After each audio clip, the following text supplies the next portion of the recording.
1.2亿新元，建的不是地标商场，而是一个储水池，它能装下大约22个奥运标准泳池的水量，还被抬到40米的高度。这样的项目，很多人的第一反应大概都是太贵了。问题是，新加坡为什么非建不可？更有意思的是，登嘉新镇的居民还没完全搬进来，这个基建就已经先落地了。今年6月，新加坡副总理严金勇在新加坡国际水资源周上正式宣布了登嘉储水池的竣工。当时，很多海外观察者表示看不懂这波操作，觉得这简直就像是把未来几十年的预算提前透支花掉，甚至有些资源错配的嫌疑。毕竟，对于一个刚刚起步的新市镇，真的需要一开始就砸下上亿资金去搞一个超级水乡吗？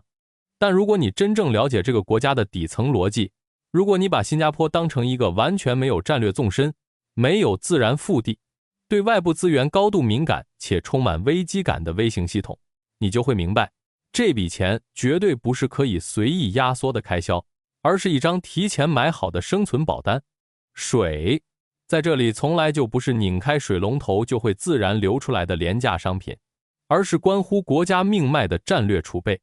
很多城市扩张的顺序都差不多，先卖地，先住人，等人口上来之后，再慢慢补路、补学校、补水电。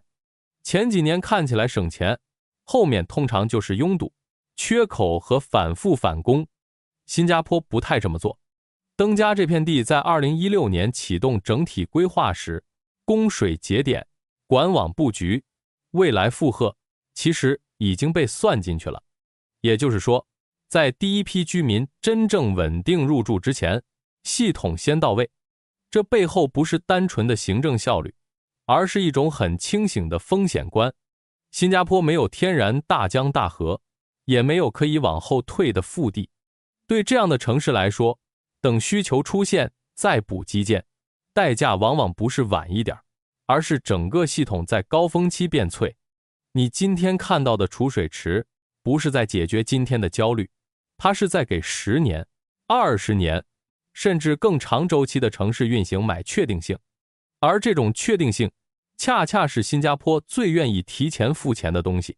这座储水池真正厉害的地方，不只是大，而是它把几个很朴素的原理用到了极致。第一是高度，它建在大约40米的海拔上，不是为了好看，而是为了让水自己流。只要有足够的高差，水就能靠重力进入管网，减少对持续泵送的依赖。对居民来说，这可能只是拧开水龙头时没什么感觉，但对一个必须考虑极端天气、设备故障甚至大范围停电风险的城市来说，能在关键时刻不完全依赖电力，意义很大。这就是韧性，不是口号，是物理。第二是怎么把它建的几十年不出问题。大型储水结构最怕什么？渗漏、接缝、长期应力带来的裂缝。为此，工程上采用了滑膜施工，也就是连续浇筑，让结构尽量减少薄弱接点。你可以把它理解成，池壁不是一块一块拼起来，而是尽可能连续成型。这样做很考验施工组织、材料控制和节奏管理，但换来的是更稳定的整体性。第三是监测。很多人以为现代水务系统就是传感器、算法和控制室大屏。其实在新加坡的水质监测体系里，长期也有生物预警这一层。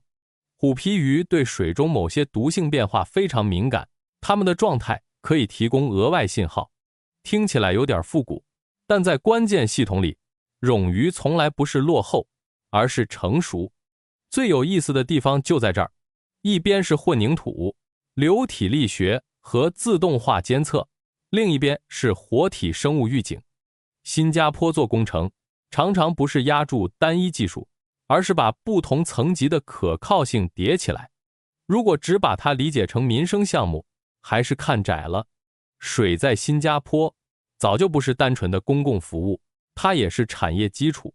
尤其是半导体、制药、先进制造、数据中心，这些行业对水的要求都很高，而且不是有水就行，而是要稳定、连续、可预测。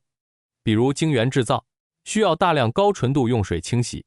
数据中心虽然更常被讨论的是电，但冷却和整体设施运行同样离不开水系统的稳定。对跨国企业来说，税率、人才、法治环境都重要，但真正决定能不能把关键产能放进来的，还有一个很现实的问题，这里的底层系统会不会掉链子？断水一天，损失不只是停工，还可能是整批产品、整段工艺和供应承诺一起出问题。所以你会发现，新加坡谈产业升级时，背后总有一套很硬的资源治理逻辑。登嘉储水池只是表层可见的一环，更深的是深隧道阴沟系统，把污水集中输送处理。再往后是 NU Water， 把回收水净化后重新投入工业和部分间接饮用体系。这样一来，城市里的每一滴水都不是一次性消耗品，而是循环资产。2026年新加坡国际水资源周期间，政府也宣布投入1亿新元，用于推动水技术研发，包括服务半导体与数据中心等高耗水行业的节水与回收方案。你把这些拼在一起看，就会明白，新加坡吸引高端产业，不只是靠招商政策，也靠一种更少被谈论的能力，把资源不确定性尽量压缩成企业可以承受的经营确定性。所以 1.2 亿新元买到的不只是一个大水箱，他买到的是未来几十年的缓冲空间，是极端情况下系统还能稳住的底气，也是新加坡这座城市很典型的一种做法。先把最不浪漫、最不显眼，但最不能出错的东西做好。很多人看到新加坡，会先看到金融、航运、芯片、生物医药，可这些高楼和产业的下面，真正托底的往往是管网、储水、排污、回收这些不太上镜的系统。这种长期主义其实很难养，也很现实。如果你也在新加坡生活或工作，你对这里哪一项基建最有安全感？也欢迎说说你所在城市最缺的那块底盘是什么。如果你喜欢这种从新加坡视角拆解科技和地缘逻辑的内容，请记得点赞、订阅频道，并打开小铃铛，这样就不会错过我们下一期视频了。理性看科技，温情看世界，我们下期再见。